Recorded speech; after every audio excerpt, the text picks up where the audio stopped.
Hey, hey, hey, happy Friday. Come on in, pull up a chair, the Daily Dope is in the air.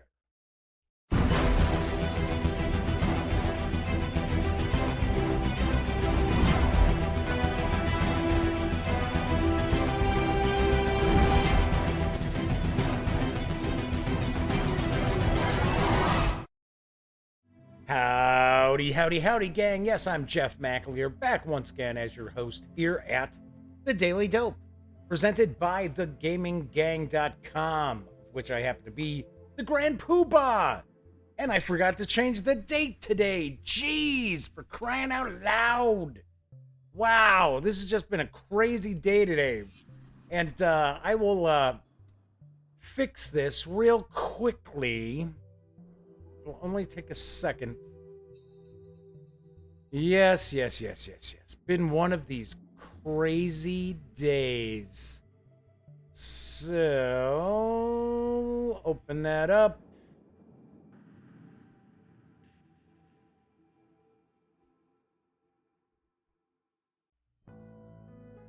Bang, done. Yep, there we go. All right, so now we've got the correct date showing up. After last night's show, it was just crazy. Really crazy. I'll get to that in just a sec. But tonight is Friday, August 30th. It is the last episode of the Daily Dope for the month of August 2019. It is also episode 355 of the Daily Dope. Tonight, I will be unboxing and taking a first look at Ecos, First Continent from AEG. Yes, this is another John D. Clair design as well. So we're getting a nice advanced look at this because it will not be in stores until October. Do not have an exact date though. So anyway, do want to point out, if this is the first time you've tuned into the show, it's a very casual program. This is a live stream. I share some tabletop gaming news, usually do a board game unboxing or RPG page through or reviews of either of those. Plus every once in a while little pop culture references as well.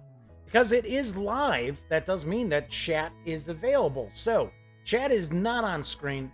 It's one of the ways that I keep some of these stranger commenters at bay, but I do pay attention to chat. So if you want to say howdy, or maybe you've got a question, or possibly there's something about Ecos, First Continent, you want to get a closer look at, then by all means, please chime in. I will respond. I do see that William McGinnis is in our chat as well. Looks like the chat is running a little behind. All right, let's see. Come on, bring up that date here. Let's see the date. Still showing the 29th. That is bizarre. Hold on a minute, Bubba Louie. Give me 1 second here. I wonder.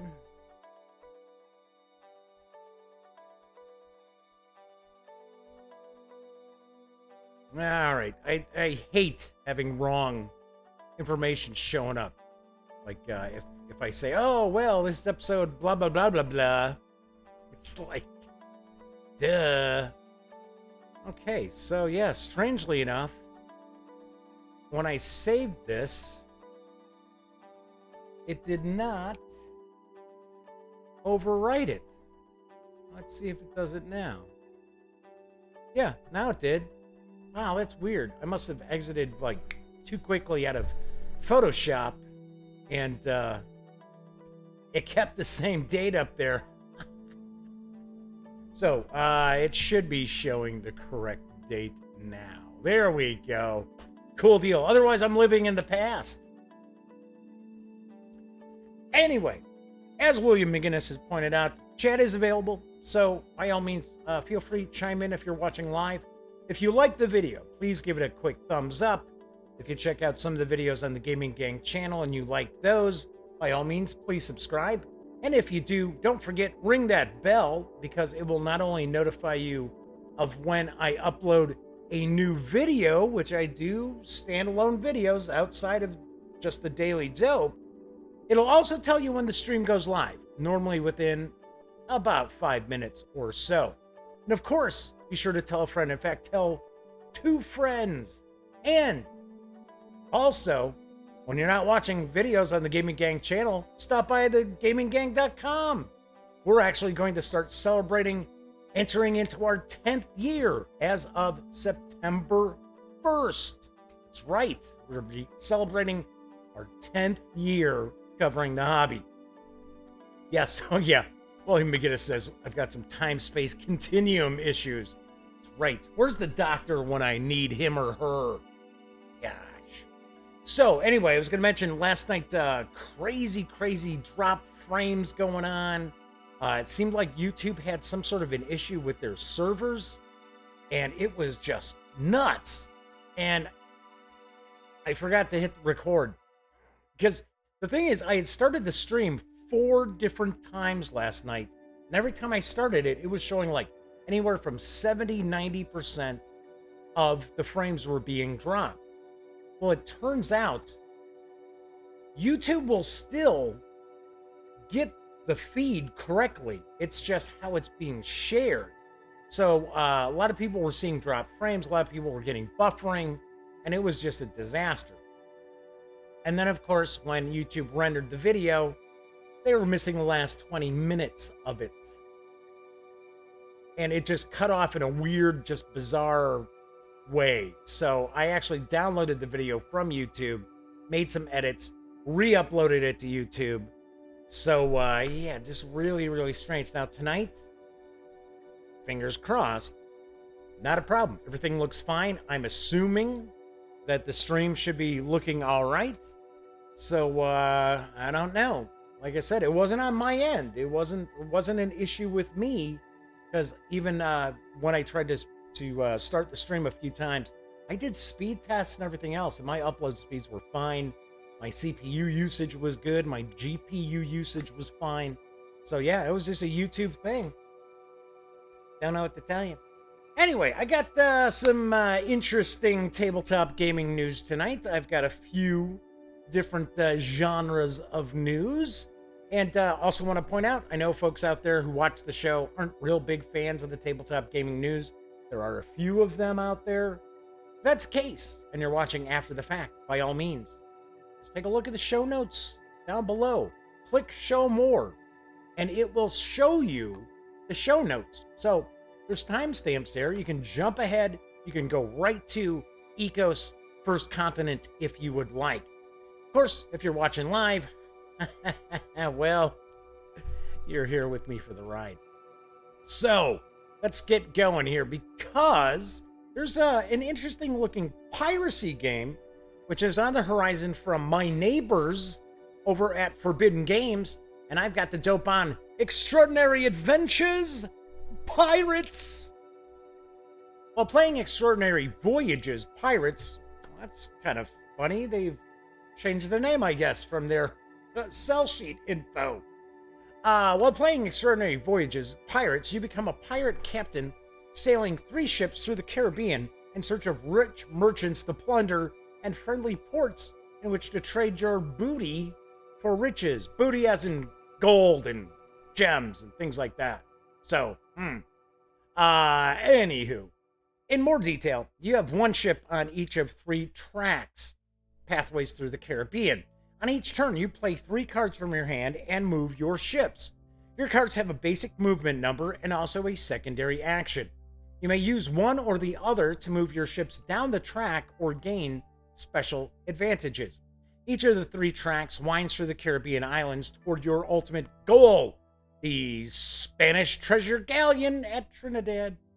Along the way, there will be detours that lead to merchant ships that may be plundered and towns that may be visited to cash in your plunder or treasure. Plundering merchant ships and visiting towns also allows you to recruit more crewmen, cards, for your crew, which is your deck. The better your deck is, the faster your ships are able to move. So deciding when to take detours for plunder and recruiting and when to sail on towards your ultimate goal is an important decision that every pirate captain must make. First pirate captain to reach the treasure galleon at the end of any track ends the game.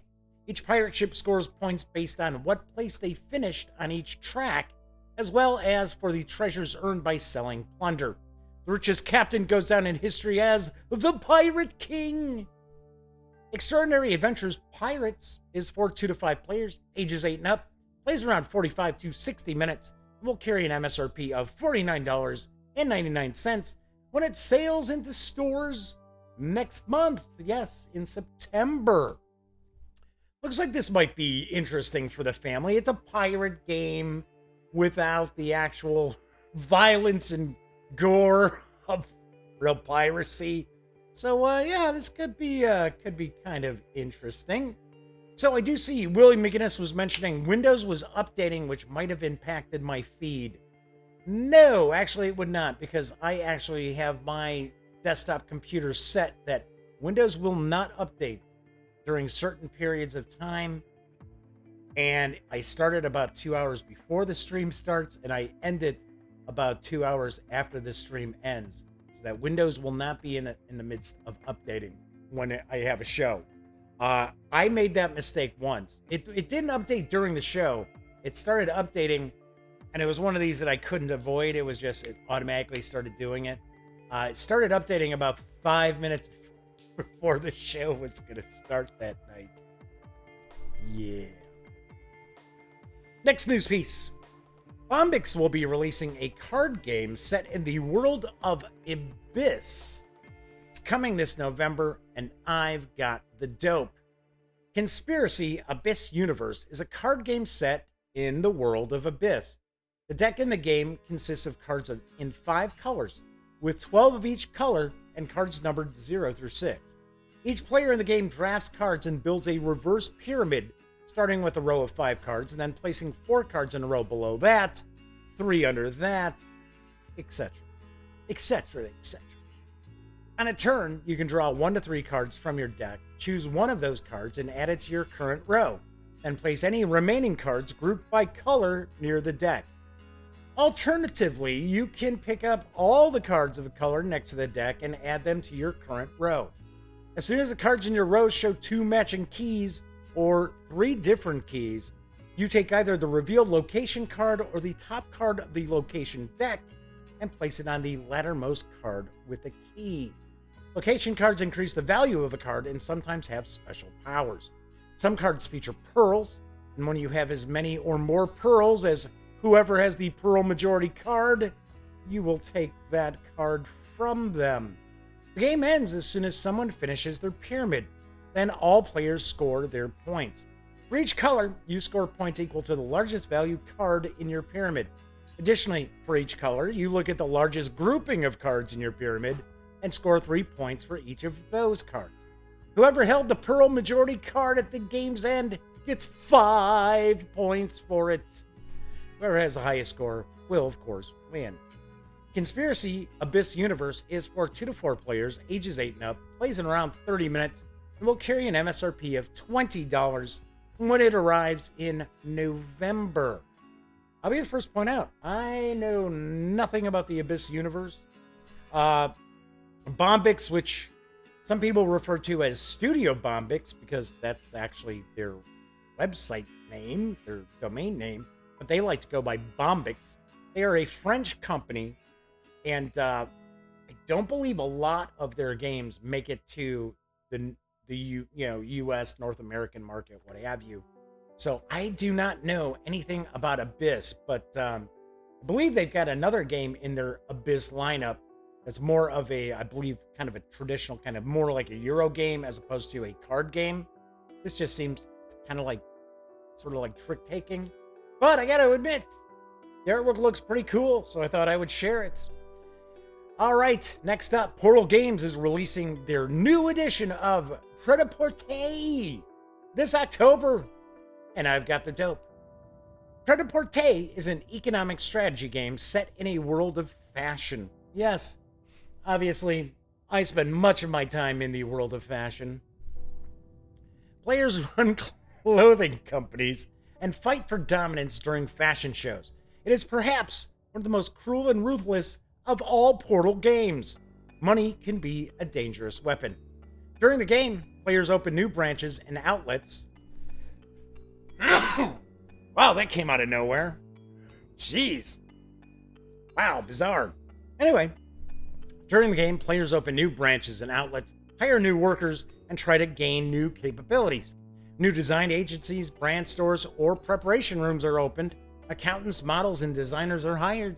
Lucrative contracts are signed to allow for short-term profits and expand companies' competencies. Every single month, players' companies gain new abilities.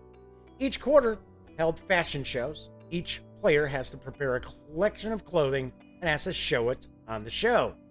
It'd be at the show. The public, media, and experts estimate collections in 4 categories and award prizes and diplomas. The more awards, represented by stars in the game, will be collected at the show, the more money the players earn for selling their collection. Will you be awarded the best trends? Will you manage to be best in public relations and get the media award? Will you earn more stars than your opponent? I don't know. If you win stars, your opponents don't. If you win stars, you earn more money. Your opponents don't. If you win stars, you earn money, you hire new staff, you get better. Your opponents don't. That's why during the show, you will kill for every single star. Figuratively. Welcome to hell. Pret-a-Porter is for 2 to 4 players, ages 14 and up, plays in around 90 minutes. This new edition will carry an MSRP of $60 when it arrives in October. I remember when this first originally came out. I think we're talking like 2011. So, and a lot of people really dug it. It won some awards, and it has been out of print for quite some time. So it's nice to see this game return. I don't know if it's necessarily up my alley, although I do like the cutthroat nature of it. So I don't mind being like a, I don't know, Bill Blass. There we go. I was trying to think of some clothing designer. I don't mind being a Bill Blass. That's kind of cool. I think that would be kind of fun. Casey Board Gamers has popped up and is in chat. As far as Abyss, William McGinnis is giving me a clue about it. Says it was an abstract Euro game. Artwork was both amazing and irrelevant. Okay. Yeah, okay. Well, I mean, that happens. So, let's move on to some RPG news. Let me grab a quick sip here, though. Anyway, Paizo Inc. has 3 new releases that arrived this week for Pathfinder and Starfinder, and I've got the dope. First, we have the Lost Omens World Guide. Claim your destiny. Of course, I do want to point out this is for Pathfinder 2nd edition. This indispensable 136-page guidebook to the world of Pathfinder presents. Can I tell it's Friday? Presents everything you need to know for a lifetime of adventure in the uncertain age of Lost Omens. The god of humanity is dead, and prophecy is broken, leaving adventuring heroes like you, yes you, to carve out their own destinies out of an uncertain future. This gazetteer features 10 diverse regions packed with thrilling and deadly possibilities, and is accompanied by a giant 2-sided poster map depicting the heart of the Pathfinder setting. The Lost Omens World Guide is available in hardcover for $36.99 or in PDF for $25.99. Then there's the Alien Archive for Starfinder. The galaxy hosts a staggering array of aliens, both blood-curdling and benevolent. The pages of Starfinder Alien Archive 3 are packed with creatures designed for use with the Starfinder role-playing game, obviously enough. From star metal dragons and the spiral-winged Irocaris to living holograms and body-snatching flayer leeches. Damn you, flayer leeches! The creatures in this codex will challenge adventurers no matter what strange worlds they're exploring. What's more, player rules for a variety of species let players not just fight aliens, but be them. Inside this book, you will find over 100 bizarre life forms, both classic and new, from bioluminescent cephalums and quantum entangled oozes to natives of hyperspace and living asteroids. Oh, so it's Ego, the living planet. Sweet. More than a dozen races with full player rules, letting you play everything from a life-hungry undead creature to a sapient swarm of tiny insects. New alien technology to help give your character an edge, including armor, weapons, magic items, and more. New rules for gaining a creative companion that can accompany you as a pet, a mount, or even as a fearsome combatant. This can be had in hardcover for $39.99 or in PDF. And I thought this was a misprint when I saw it on the Paizo site, but I did click on it to add it to the cart and then kind of took it back out. But I wanted to double check. They are indicating that the PDF for Alien Archive Volume 3 is $9.99. That is huge savings for because normally that's not that big a difference in the prices for PDFs from Paizo. And then finally, we have the conclusion of the Dawn of Flame adventure path, Attack on the Crucible, at the boiling point. While the heroes recover in the liberated sun city of Kalanal, Ifrit launch an assault on the burning archipelago from deeper within the sun. The PCs have the advantages of position, knowledge, and surprise, giving them a unique opportunity. Using technology from their new allies, the Anasayanos, I think that's how it's pronounced, maybe. The PCs can approach stealthily to infiltrate the Ifriti base known as the Crucible. Thwarting the invasion requires returning the far portal to the surface of the sun. However, the forces overseeing the base won't stand idle. In the end, General Chaim, the Ifriti commander, risks everything to realize his plan to dominate the burning archipelago and destroy the meddlesome intruders. And I would have got away with it too, not for those meddlesome intruders. This volume of Starfinder Adventure Path concludes the Dawn of Flame Adventure Path and includes Assault on the Crucible, a Starfinder adventure for 11th level characters by Jason Tondro, ways to continue the campaign after the Ifriti invasion, as well as 2 villains who might have plans involving the heroes of this adventure path by Tracy Barnett, a survey of the Plane of Fire, including its denizens, plots, and realms by Thurston Hillman. I actually met Thurston Hillman. I interviewed him at Origins. He was very nice. It was a fun interview. Check it out. An archive of elemental outsiders and bizarre inhabitants of the galaxy, from capricious water genies to swarms of fey rodents, by Tracy Barnett, Violet Hargrave, Owen Casey Stevens, and Jason Andro. There's statistics and deck plans for an Ifriti cruiser by Thurston Hillman, plus a look inside a hollow world containing a miniature sun by Violet Hargrave. This is available in softcover currently for $22.99 or in PDF for $15.99. Cool, very cool. I like Starfinder. I reviewed Starfinder. I liked it. I thought it was, once again, Paizo went above and beyond. They could have just thrown together Pathfinder in space, but that's not what they did. Just like I really, really liked the second, I shouldn't say liked, the second edition of Pathfinder, because Paizo went above and beyond, in my opinion. They revamped the entire game. They could have just been like, yeah, we'll tweak this, we'll tweak that. It's a money grab. No, not really. Okay, final news piece. If you long for the dungeon-delving adventures of lore and yore, or at least from the early 1980s, then you'll be interested in OSR Essentials. And here's the dope. Old School Essentials is an adventure role-playing game of exploration, danger, monsters, and magic. The game is intentionally rules light, putting the focus of play on imagination, improvisation, and fun. The rules are optimized for ease of use at the table with meticulous attention to wording and layout clarity.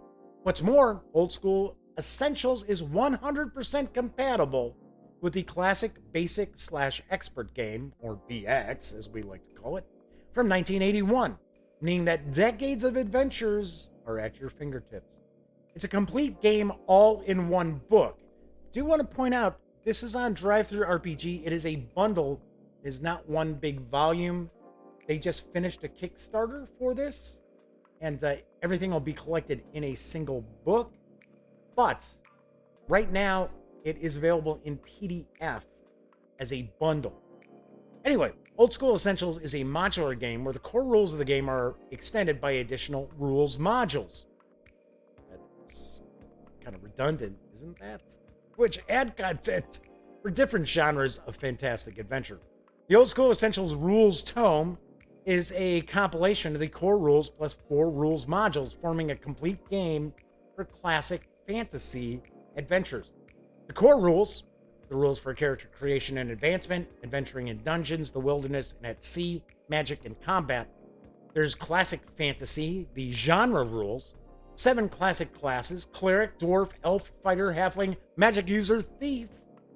Complete lists of weapons and adventuring gear, extensive lists of vehicles, mounts, and vessels, mercenaries and specialists for hire, rules for stronghold construction as well. Then there's classic fantasy, cleric, and magic user spells.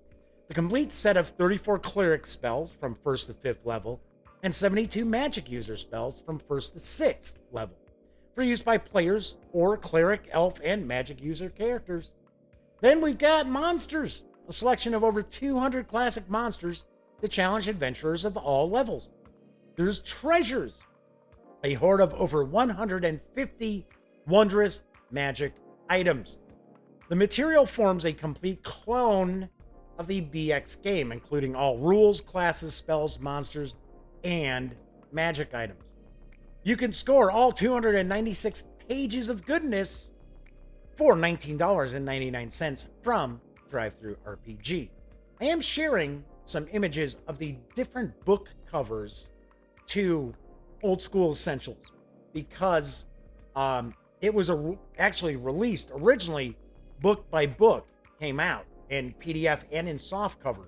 So even in PDF, if you got all the books separately, it's like $40. It's a little more than $40. So getting the bundle is actually a pretty good deal. You may be wondering, well, what's the difference between this and BX?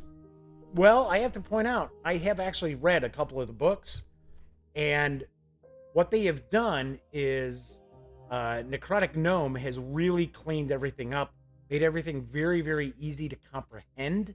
So really, really nicely done. Do also want to mention that there are some additional extra downloads, extra PDFs that are available for more classes, more spells. So you've got spells for like druids. There's more classes like paladins, assassins, things like that. So it goes beyond just the BX. So very, very important to keep in mind. This is actually really nicely done. So, and as I mentioned, it is available in PDF from Drive-Thru RPG, which, as I always like to point out, thegaminggang.com and thus the Daily Dope are affiliates of Drive-Thru RPG and the other One Bookshelf sites. So if you are going to happen to go visit Drive-Thru RPG, say, please stop by thegaminggang.com first, click on one of our links, and that way, if you do happen to make a purchase at Drive-Thru, you get a little portion of that sale, and it all adds up and goes a long way. So there you have it. That is the tabletop gaming news for today. A few things that I'm going to jump into real quick before I do my unboxing and first look at Ecos, First Continent. Do want to say, talk about what's coming up on shows next week. I am off Monday because of the holiday here in the U.S. It is Labor Day, so I will be taking Monday off. Not because I labor a whole lot, but simply because it's a holiday and I tend to take holidays off. But on Tuesday's show, I will be reviewing Imhotep the Duel from Cosmos. This is kind of the 2-player edition of Imhotep. So that'll be coming up. Then, War Game Wednesday, I am going to be unboxing and taking a first look at Death Valley Battles for the Shenandoah from GMT Games. It's an American Civil War game, obviously enough. This is big, this is hefty, and I believe there are quite a few battles that are covered in this box set. And of course, a week from tonight, or I should say a week from tonight. I'm thinking tonight's Thursday. It's Friday, for crying out loud. Next Thursday, I will be paging through and taking a first look at Rough Nights and Hard Days from Games Workshop and Cubicle 7 Entertainment. This is the adventure supplement for Warhammer Fantasy Roleplay, and put together with a lot of work by my pal Graham Davis. So this will be very, very cool. Then, a week from tonight, I will be reviewing Valparaiso from Stronghold Games. This was an Origins release. This was actually, I would say, the big box Origins release for Stronghold Games. So we'll finally have my review of that. Then, a week from Monday, I will be reviewing Walking in Burano from AEG. I might actually do a standalone video for this. I have not decided yet, but I will be sharing a how to play as well as a review in the very near future. Then, a week from Tuesday, I will be reviewing and showing you a bit of a how to play of Champions of Hera from Greenbrier Games. So, there we have that. So, lots cooking, lots going on. So, those are these shows that will be coming up. So, do want to talk about actually 3 contests. Yes, there's a brand new contest. 3 contests. 2 of them are currently going on.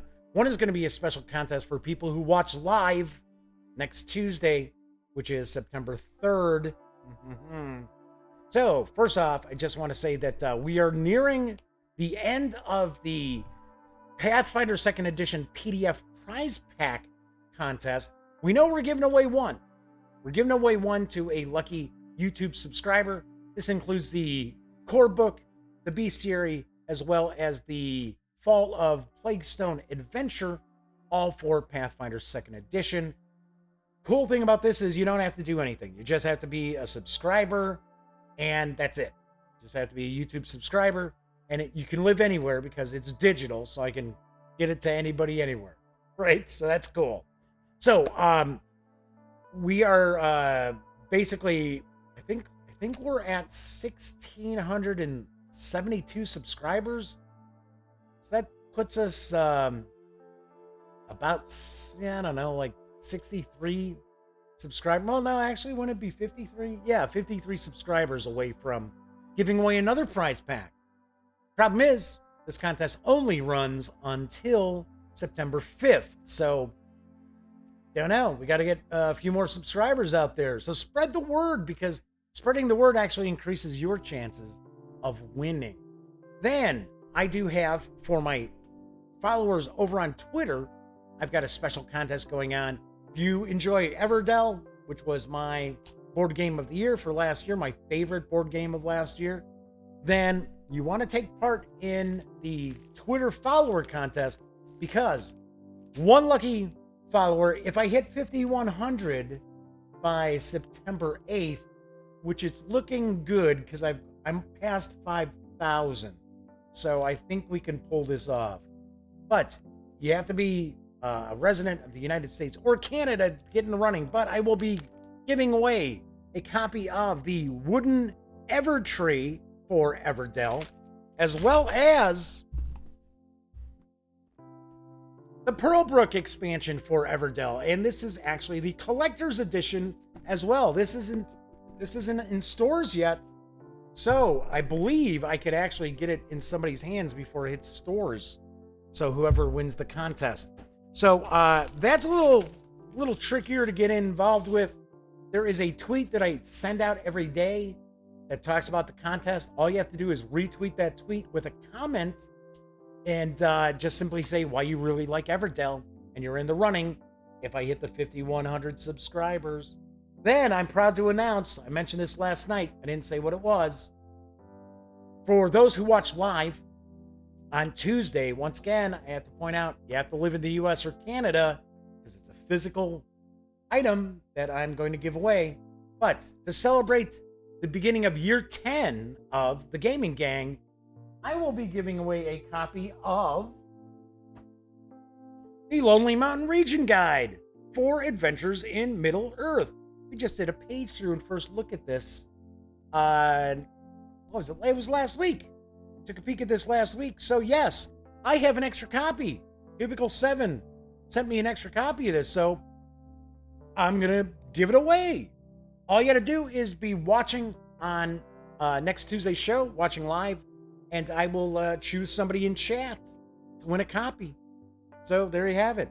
But like I said, got to live in the US or Canada because I'm on the hook for the shipping. So that's how it works. And I think everybody knows this is a not-for-profit endeavor around these here parts.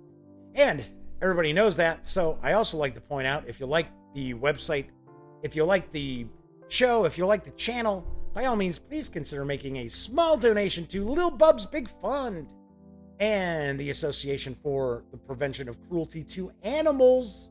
Yes, Lil Bub's Big Fund does provide grant monies to organizations which care for special needs animals who are awaiting adoption. These animals could be a little bit older. They could have some sort of disease. They could be blind. They could be deaf. They could have mobility issues. Could be any number of things, but these animals still deserve to find loving homes. And as someone who has adopted pets my entire life from shelters, I'm telling you right now, these sorts of animals, they will repay you 100-fold for the love you give them. Anyway, so if you decide you want to make a small donation to Lil Bub's Big Fund, by all means, shoot me an email. My email address is right down here. And let me know. I'll be more than happy to give you a shout out on the following show if you would like. So, one last thing is, yes, as I mentioned, Sunday will mark the beginning of the 10th year of the Gaming Gang. Making a few changes to the website, nothing radical. Just changing the look a little bit. Changing the logo up a little bit. Changing the fonts. In fact, you may, if you were paying attention during the news, when you see the web addresses for the different companies, that's the brand new font. Plus, if you go over to thegaminggang.com, you will see that the new font is in effect for our logo as well. Not huge changes, but I wanted to change things up just a little bit. Okay, so now I've got all of that out of the way. Let's get into the unboxing and first look. Because I'm going to be taking a look at Ecos, First Continent from AEG. It's designed by John D. Clair, with artwork provided by Sabrina Miramon and Matt Paquette. The game is for 2 to 6 players, ages 14 and up, plays in around 45 to 75 minutes, and it will carry an MSRP of $59.99 when it arrives in stores in October. So let's move on over to the other camera because I've got Ecos right here. So I'm going to actually pop my reading specs on and grab a quick sip here.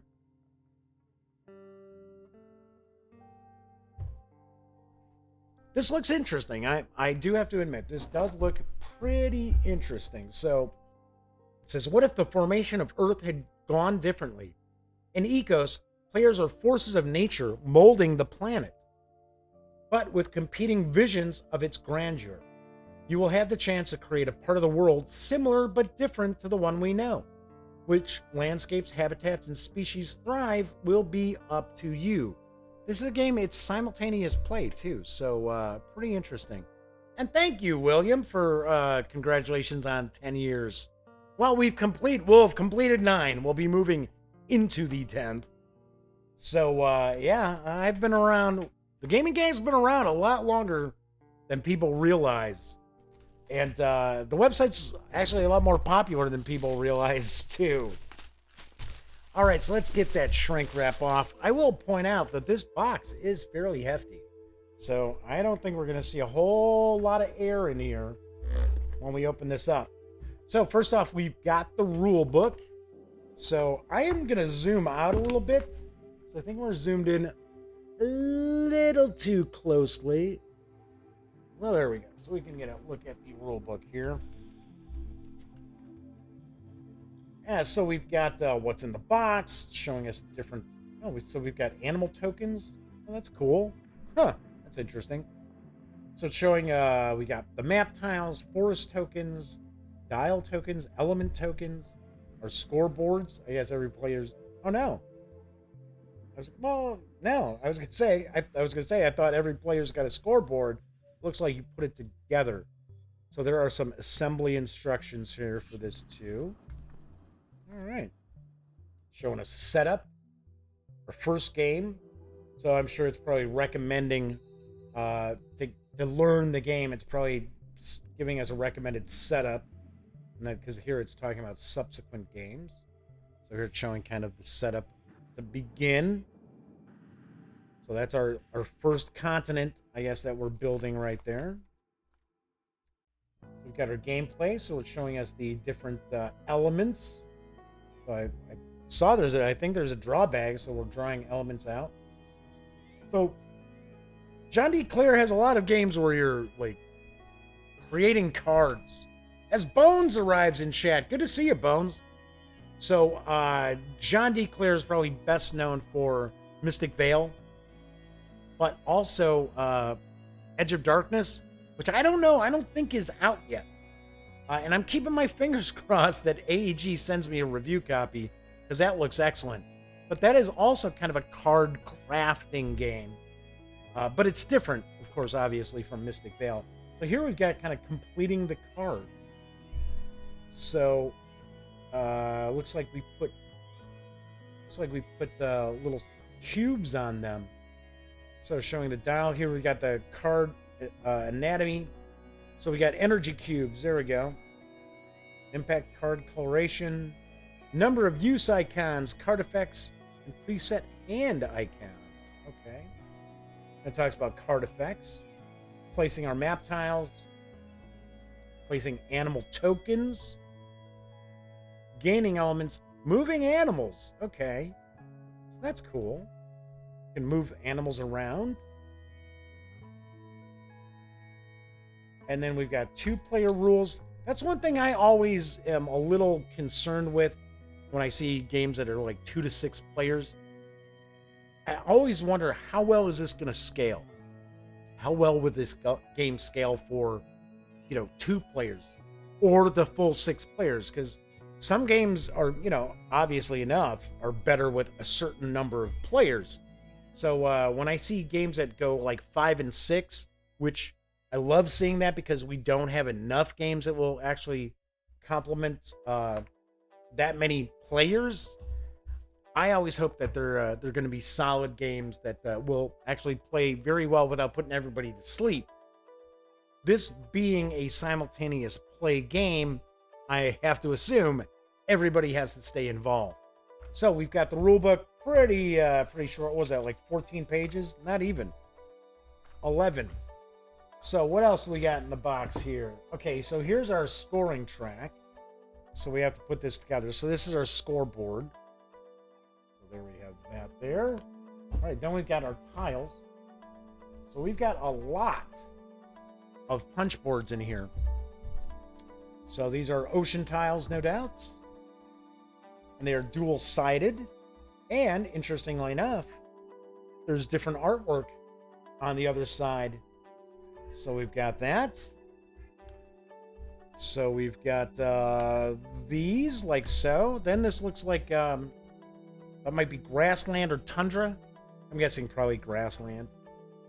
So, oh, sorry. I'll say that's grassland. That's tundra. Is my stab in the dark. I highly doubt it's desert, because we see there's some vegetation there. All right, so we've got those. So we've got all of those. Then we've got more punch boards coming. And I will actually zoom in a little bit to see these. And these are cut really nicely because this popped right on out. So let's take a look. So we've got our animals.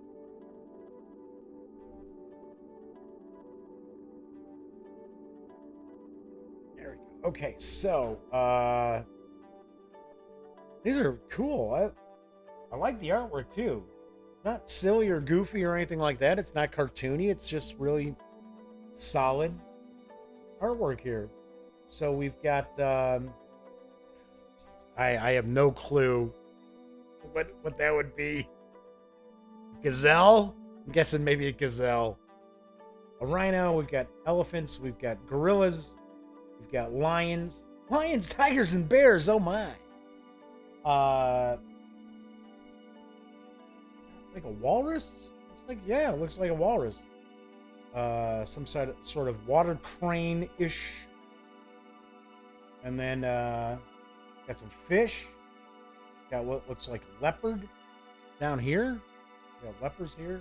It looks like we've got like player aids, little player aid cards, because we got 6 of those. So we got that. Dual-sided. Oh, wow. And we've got some different animals down here, too. We take a look. So these were the same. This is different. That's looks like a leopard. Then we've got a shark. We've got sharks over here. And then we've got killer whales. Nice. This looks very interesting. Well, it's John D. Clair. John D. Clair makes some very interesting designs. Okay, so we've got here. We've got some more. Oh, this must be where we. Oh, it's a stork. So that's what the one bird was. So and the other was an antelope. There we go. All right. So see, I'm not all that up on all my different animals by looking at little discs of them. But it looks like this is where we build the container to hold our animal discs. So this looks like these are all the parts that we put together. Looks like there might be 2. Looks like we've got one here and one here that we'll put together. Cool. That's the one thing that sort of throws me off sometimes is when you have to build things for the games and putting them back into the box while assembled. Hopefully, we'll be able to do that because I can tell you right now, taking things apart and putting them back together constantly, it just ruins them because the paper comes off and it just looks terrible. So we've got a cool big draw bag. That's a big draw bag. And this is all stitched on it. That's cool. Eco's first continent. Nice. So we've got that. Oh, wow. These element tokens are really big. Look at this. I thought these were just going to be little. They're not. Take a look at a few of these. So. And they've got some good heft to them as well. So they are wooden. I can tell these are wood. Sweet, that's cool. That's pretty nice. So, of course, obviously enough, they go into the bag here because you draw those elements from the bag is what it looked like the rules were telling us. And then, once again, let's take a look. I see we've got the forest and the mountains, and we've got some cubes. So I'll put these away.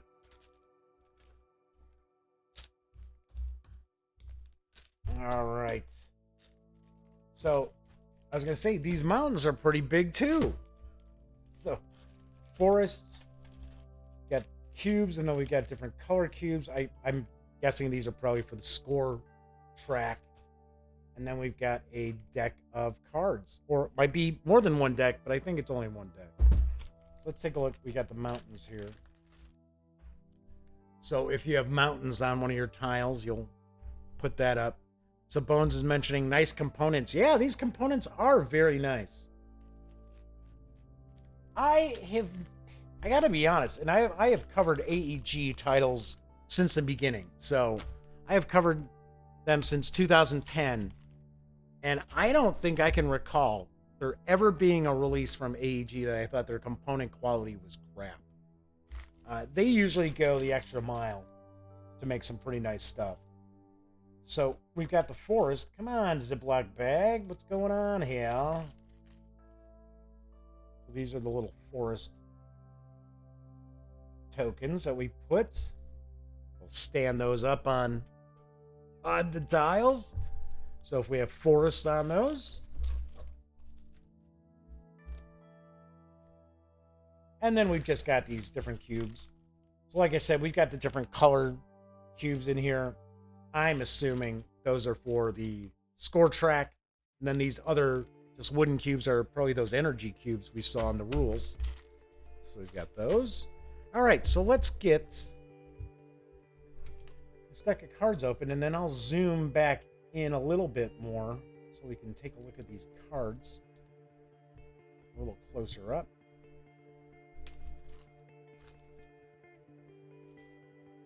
So, see, now we've got different decks. So we've got this one and this one. So let's see what we've got here. First off, let's take a look at the bigger one. So it is showing. So I believe, and I'm just kind of going out on a limb here, but it looked like we had these as far as the elements. So you may need to get these elements, and once you do that, you get to take the effect of this card. Or maybe as you get like this first one, you get that. Second one, you get, I don't know. Here's that other little token or icon I was talking about too. So we've got a few of these.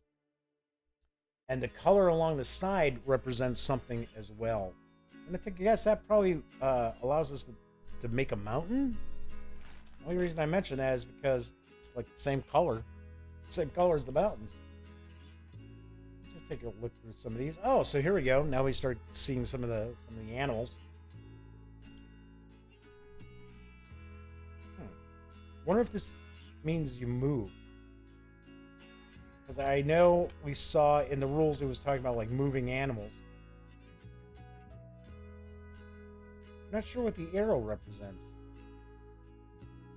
Does it mean that you can place that?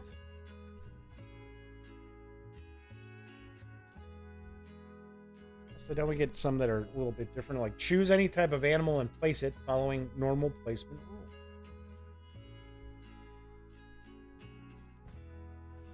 Nice.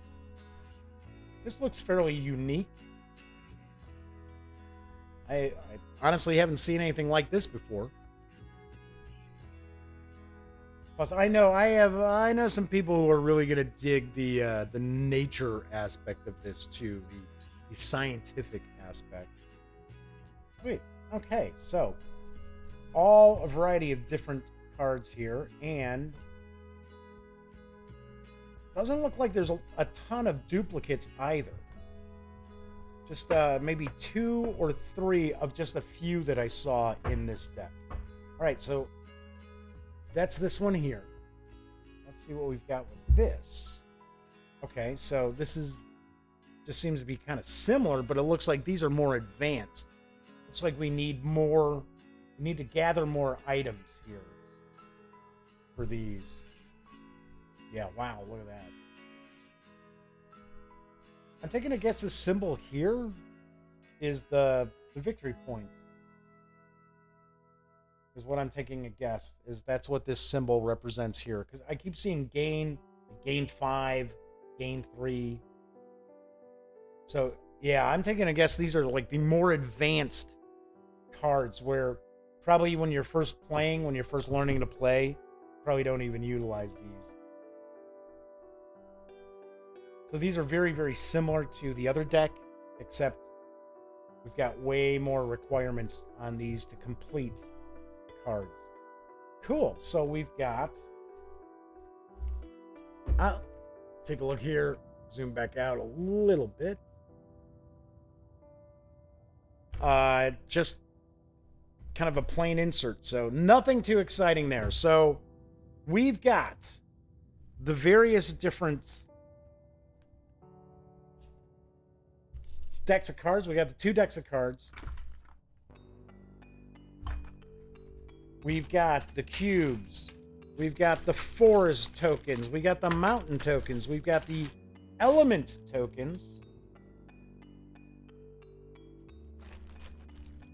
We have the draw bag. All right, get over here, draw bag. It's like, where are you going, draw bag? Get over here. We've got all the different punch boards. That I can tell these are punched really nicely because everything wants to fall out.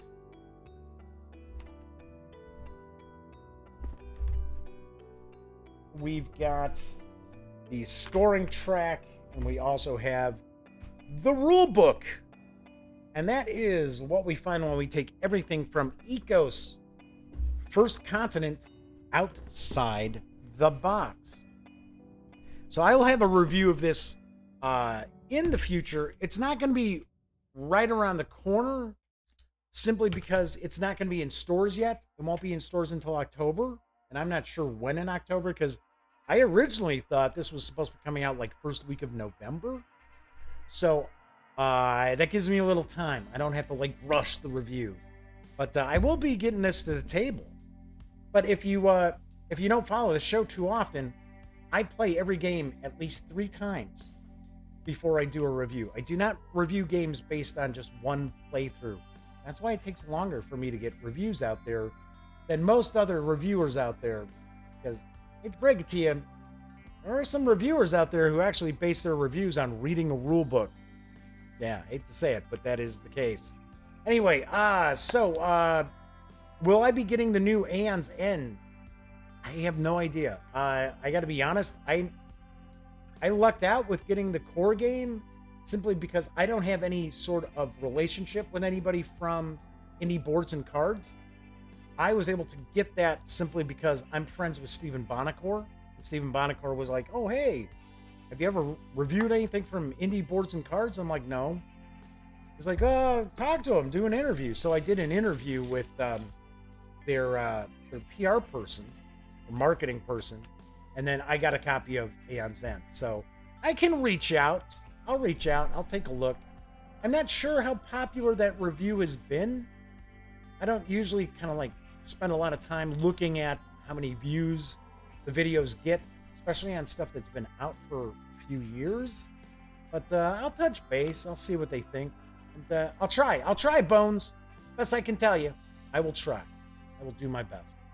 Okay, so that is it for tonight's show. About an hour. I thought it would be a little shorter than this, but that's cool. Cool deal. Anyway, as I always like to say, thank you to everybody who's watching in chat. I appreciate everybody keeping me company. And, of course, anybody who watches, I really appreciate the views. When you're not watching videos on the Gaming Gang channel, please make sure to go visit thegaminggang.com. As I mentioned, we're celebrating starting our 10th year on Sunday. There are over 600 reviews. There are about 9,000 articles. There's loads and loads of stuff.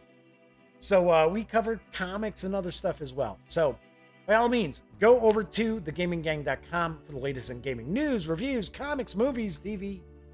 And now you know the drill. Get your geek on at thegaminggang.com. I will be off on Monday. So if you are watching, you're in the U.S., please enjoy your Labor Day. Have a great holiday weekend. Have a very safe weekend as well. And of course, that goes for everybody wherever you're watching. Just know happy Labor Day. Anyway, I will be back Tuesday. Don't forget, watch live. I'm going to give this away live. So watch Tuesday. And until then, happy trails.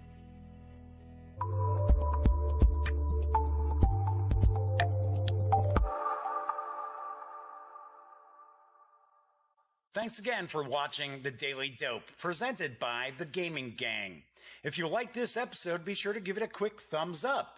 And if you dig the channel, please subscribe. If you'd like to check out our previous episode, click right here. And if you want to check out a somewhat randomly selected episode, give a click right down here. It'll be like opening a box of Cracker Jacks. You just don't know what you'll get. Once again, thanks for watching, and I'm Jeff McAleer.